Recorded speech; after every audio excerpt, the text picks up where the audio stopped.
everyone, and welcome back to another video.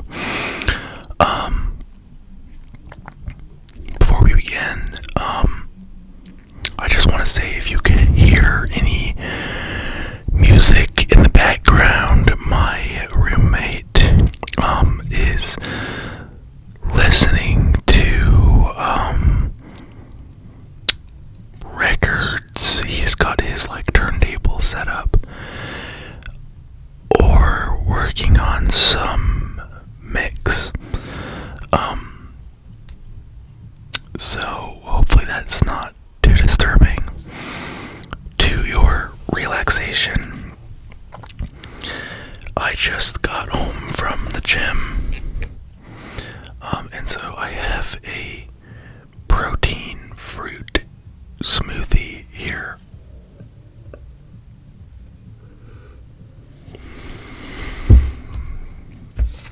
The protein powder is not very good, but the smoothie has frozen strawberries, blueberries, spinach, vanilla yogurt, milk, and frozen orange juice concentrate in it. I don't like to put in the protein powder. I don't like to put bananas in my shakes because they give me a stomach ache. But these are pretty good without the protein powder, which just overwhelms everything.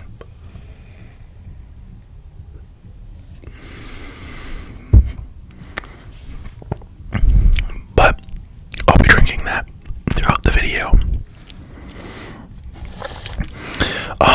Today's video, I thought I'd do something maybe a little bit different than stuff that I normally do. I wanted to read some meditations by Marcus Aurelius. These are little quips about life and how to conduct yourself.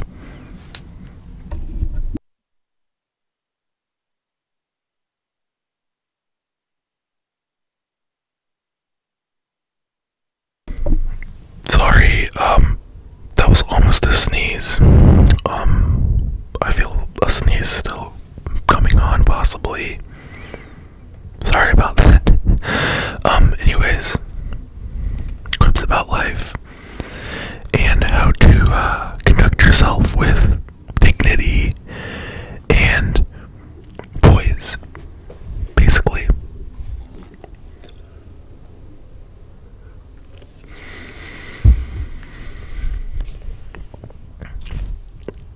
So I'll be flipping through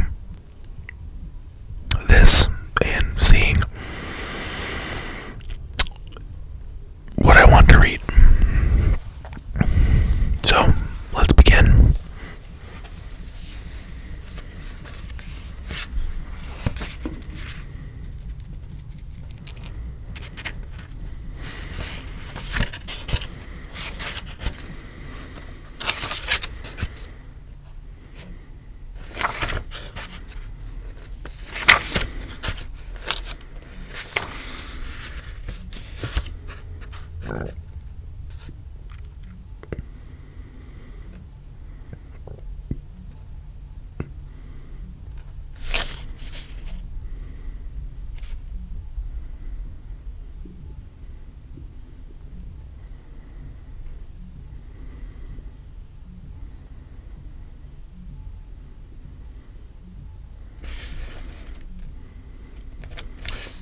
thyself. Every man's life is sufficient, but thine is nearly finished, though thy soul references not itself, but places thy felicity in the souls of others.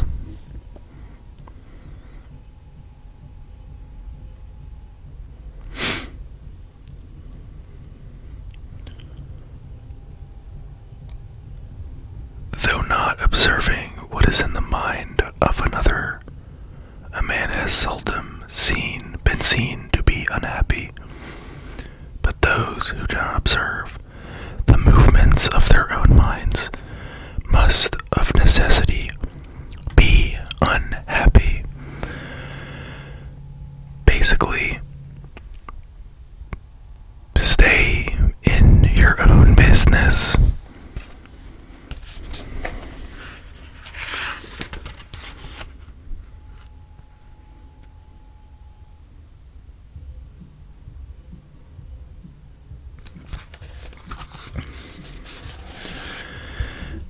Nothing is more wretched than a man who traverses everything in a round, and pries into the things beneath the earth, as the poet says, and seeks by conjecture what is in the minds of his neighbors, without perceiving that it is sufficient to attend to the demon within him, and to reverence it sincerely.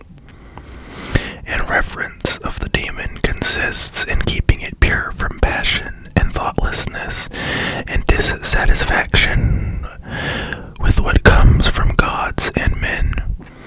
For the things from the gods merit veneration for their excellence, and the things from men should be dear to us by reason of kinship, and sometimes even in a manner they move our pity by reason of men's ignorance of good and bad, this defect being not less than that which deprives us of the power of distinguishing things that are white and black.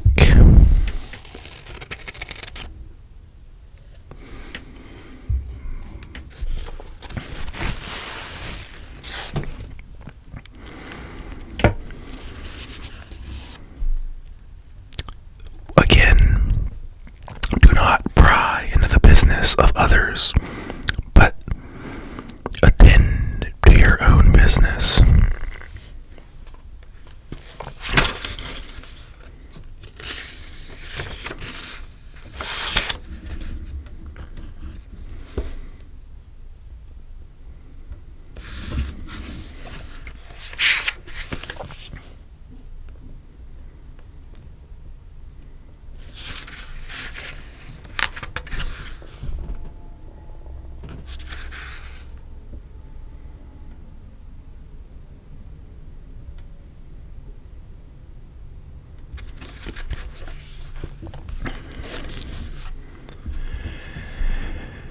Do not waste the remainder of thy life in thoughts about others, when thou dost not refer thy thoughts to some object of common utility, for thou losest the opportunity of doing something else when thou hast such thoughts as these.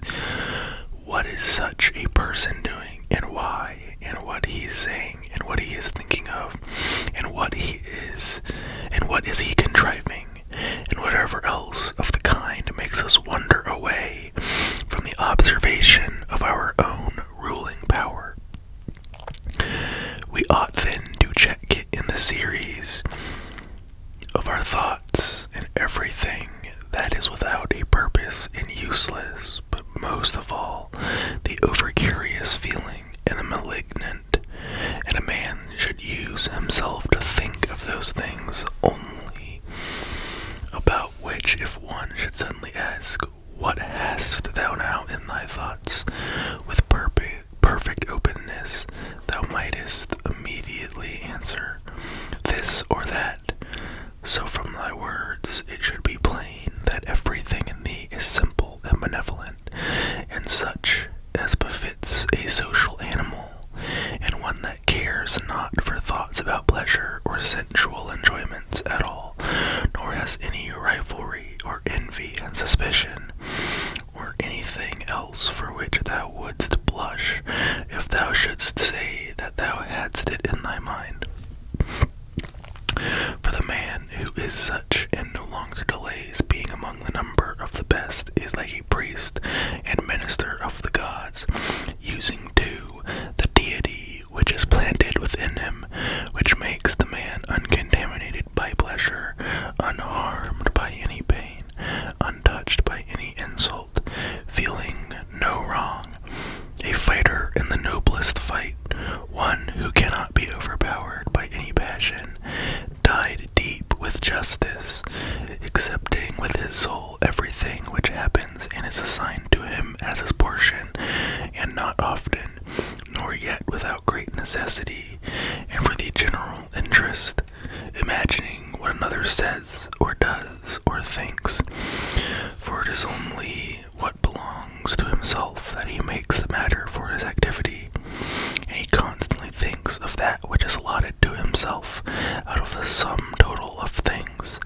and he makes his own acts fair, and he is persuaded that his own portion is good, for the lot which is assigned to each man is carried along with him, and carries him along with it, and he remembers also that every rational animal is his kinsman, and that to care for all men is according to man's pleasure, and a man should hold on to the opinion not of all, but of those who confessedly live according to nature. But as to those who live not so, he always bears in mind what kind of men they are, both at home and from home, both by day, night and by day, and what they are, and with what men they live an impure life. Accordingly, he does not value at all the praise which comes from such men, for they are not even satisfied with themselves. So, Marcus Aurelius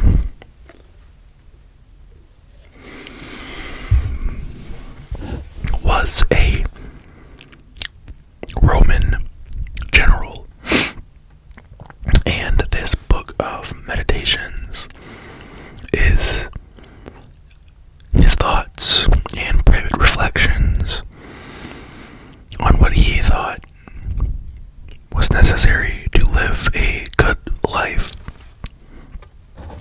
The language is obviously a little bit dated, but many of the themes I think are still relevant today. You know, themes such as mind your business and keep your thoughts to your own affairs, and things like that, which we can all benefit from, I think.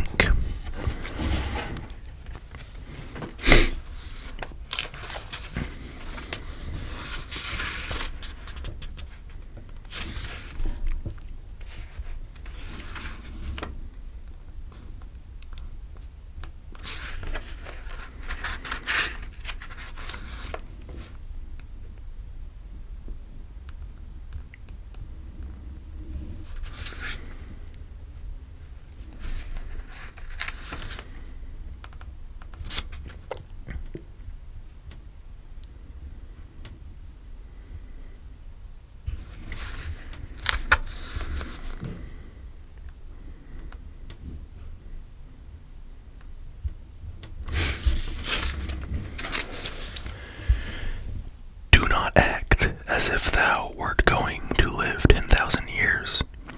Death hangs over thee while thou livest, while it is in thy power. Be good.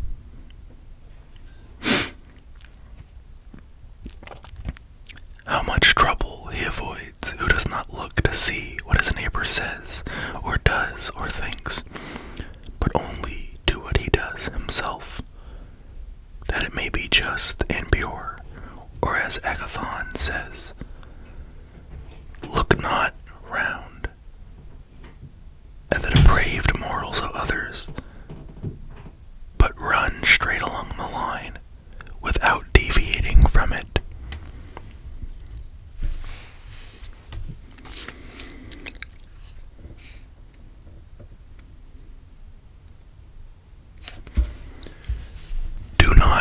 world about, but in every moment have respect, do justice, and on the occasion of every impression maintain the faculty of understanding.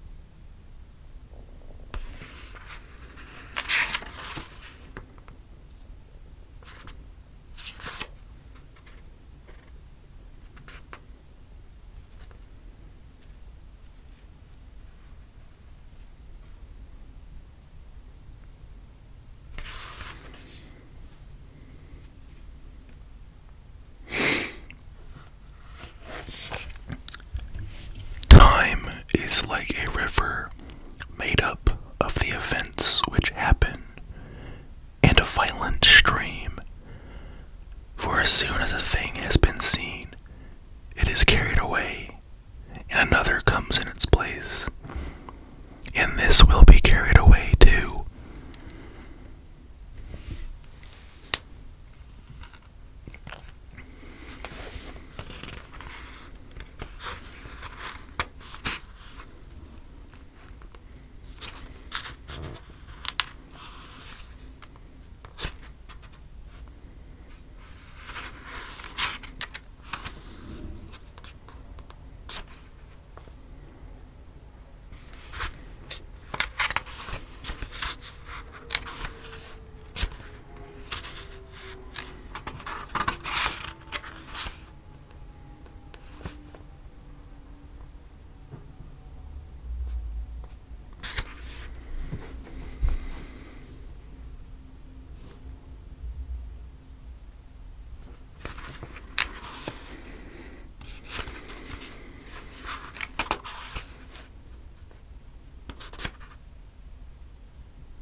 The best way of avenging thyself is not to become like the wrongdoer.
It is in our power to have no opinion about a thing, and not to be disturbed in our soul, for things themselves have no natural power to form our judgments.